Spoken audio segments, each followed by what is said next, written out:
Welcome to the Freelance Insider Podcast, the podcast where we take a close look under the hood of the freelance world. I'm your host, Al Calder, a freelance writer and audiobook narrator. I'm here to help you with your freelance journey. Whether you're just starting out or looking to ramp up your freelance game, you're in the right place. Thanks for joining me again today on the Freelance Insider Podcast.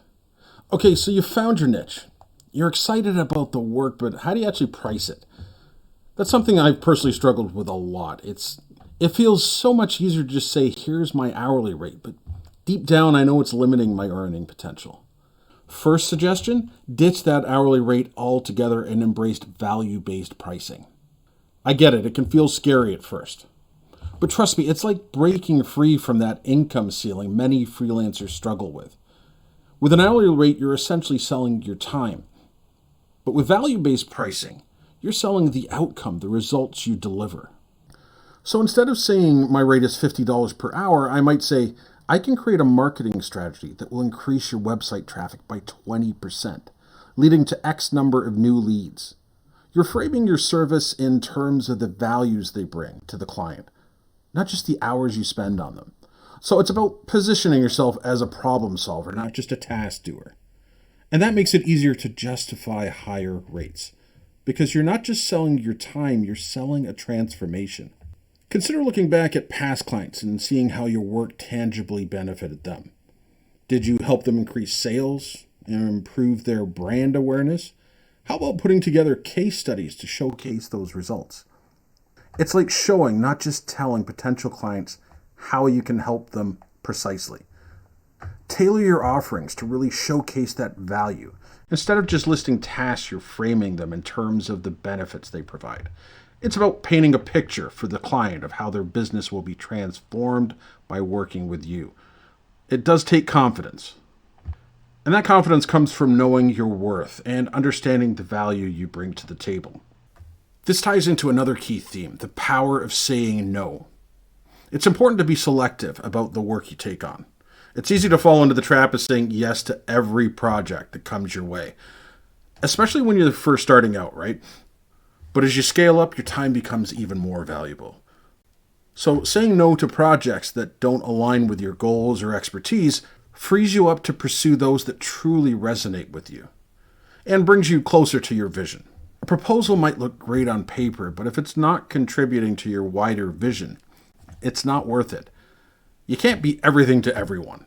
And trying to be everything to everyone often leads to burnout and resentment. It's about focusing your energy on what you do best, what truly lights you up. Okay, so we've nailed down our niche. We're confident in our value-based pricing, and we're being selective about the work we're choosing. What's next on this scaling journey? What about building a team? This is where things get really interesting. It's a question that every freelancer grapples with at some point. Do you stay solo or do you build a team? It's like a fork in the road, and there's no right or wrong answer. It really depends on your individual goals, your working style, and the type of business you're building. Let's say you decide to go the team route, and you build a 5 to 10 person agency. That's a pretty big leap from solo freelancing. The transition likely won't be easy. You're used to doing everything yourself, so letting go of some of that control is a challenge. It's like your baby, you know? You put your heart and soul into it. It's hard to hand over the reins to anybody, even if they're your best friend. But you realize that to truly scale, you need to build a team you can trust. People who share your vision and values, and who can bring their own unique skills to the table. Really consider the importance of finding people who complement your strengths. So you're not just duplicating your own skill set. You're creating a well-rounded team that can handle a wide range of projects. And also keep in mind the importance of clear communication and setting expectations. Having regular team meetings, using project management tools, establishing clear workflows. Those things are essential for keeping everyone on the same page and ensuring smooth operations. It's like building a machine. All the parts need to work together in sync. But on the other hand, many freelancers find incredible success as solopreneurs. That's my personal journey. This allows you to take a more streamlined approach, leveraging contractors and outsourcing. The traditional office model is a model in decline. The goal is to move away from that. Working solo and contracting out only when necessary allows you to do that. And I think that speaks to the changing nature of work. With the rise of remote work and online collaboration tools, it's easier than ever to build a virtual team without the overhead and commitment of traditional employment. So instead of having a fixed team on payroll all the time, you're bringing in experts for specific projects as needed. And that allows you to scale up or down quickly depending on the demands of your business. It's a very agile way to operate. It's like a melting pot of different scaling strategies. From outsourcing to productized services, freelancers are finding creative ways to make it work. And speaking of productized services, let's clarify what that truly means. It's basically about packaging your services into standardized offerings with clear pricing and deliverables. So instead of creating custom quotes for every project, you have predefined packages that clients can choose from. And that makes it easier for clients to understand what they're getting. It simplifies your sales process, and it can also make your business more scalable, right? Because you're not starting from scratch with every project. And it allows you to streamline your workflow and focus on delivering consistent results. It's like creating a menu of services. It makes it so much easier for clients to make a decision. And going back to outsourcing, one possibility is the idea of dictating shorter pieces and then hiring a transcriber. Such a simple but effective way to boost your productivity. It's a great example of how you can leverage outsourcing for tasks that don't require your specific expertise, freeing up your time to focus on the things you do best. And it doesn't have to be limited to writing either. I mean, if you're a designer, maybe you outsource some of the more technical aspects of creative graphics. Or if you're a developer, you could outsource tasks like testing or documentation. It's about finding those tasks that are essential, but don't necessarily need to be done by you personally. In one article I read recently on LinkedIn, the writer talked about his incredible story of turning a $5 Fiverr gig into a $50,000 project. It's a classic underdog story, and it really highlights the power of upselling and building strong client relationships. In the LinkedIn article, he explains how he started with a very basic task on Fiverr, but instead of just delivering on that initial request, he went above and beyond, exceeding the client's expectations. He over-delivered on that $5 gig. Such a smart move. And that impressed the client so much that they started asking him to do more and more work. As he continued to deliver high-quality results, the client's trust in him grew, and he was able to gradually upsell them to higher value services.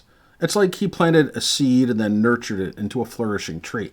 And it emphasizes that scaling is often a gradual process. It's about building a solid foundation and being strategic about how you expand your offerings over time.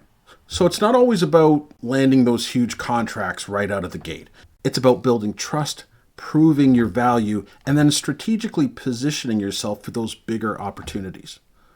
And it's about recognizing that every interaction with a client is an opportunity to showcase your value and potentially open doors to bigger and better things. I hope you're starting to see how all the pieces fit together now. I mean, building a team or leveraging contractors, creating systems, processes, mastering the art of upselling, it's like a whole new world opens up. And we haven't even touched on the power of marketing and building a strong personal brand, which is something I'll dive into in the final part of this look under the hood.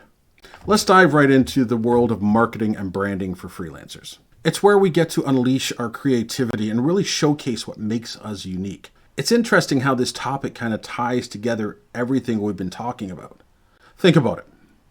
We've talked about niching down. We've talked about value-based pricing. We've talked about building systems, right? All of those things are essential for scaling, but they're also foundational elements of your brand. It's like your brand is the umbrella that encompasses all of those things.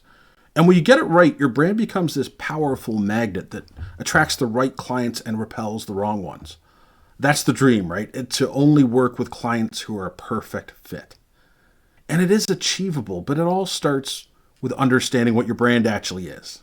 It can feel a bit nebulous, but think of it this way.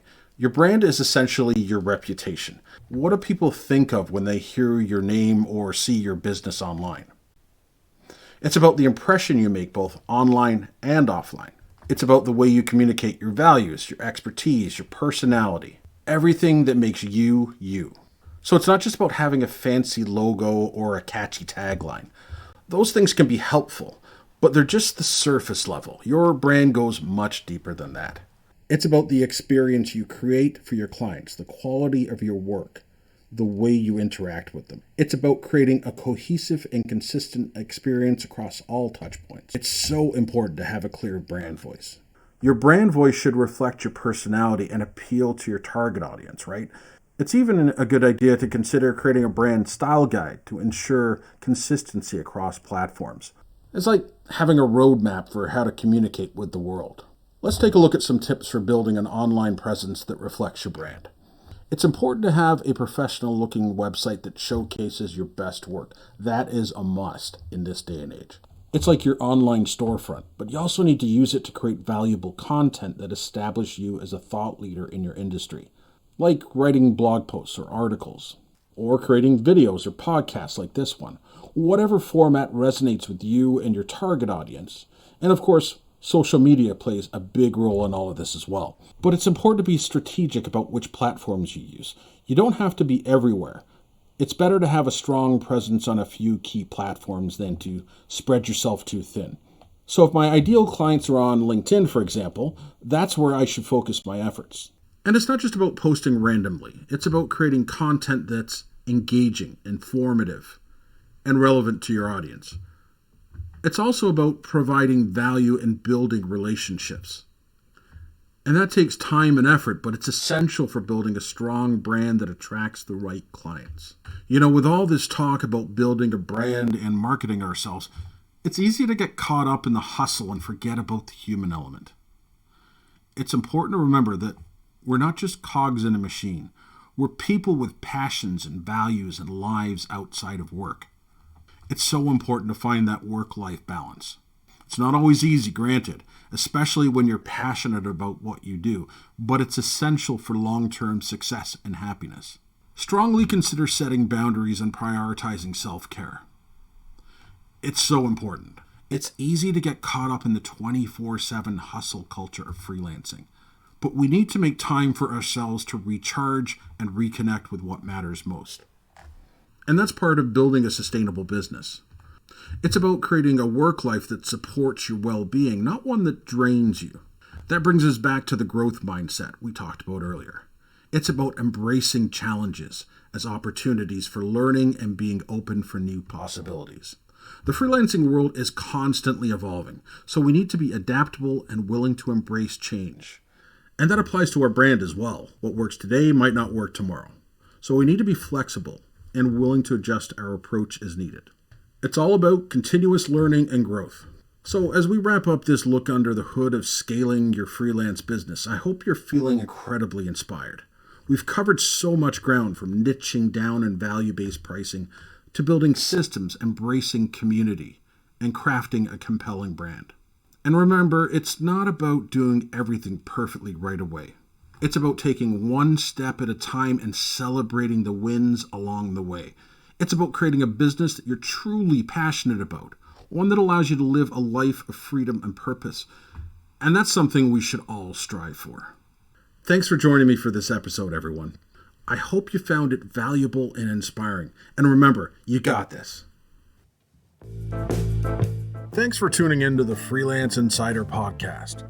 If you enjoyed this episode, please subscribe and leave a review. It helps more freelancers like you find the show. Got questions or topics you want covered? Reach out to me at remoteofficeworld.com. You can also find the link in the show description. Until next time, keep on freelancing your way to freedom.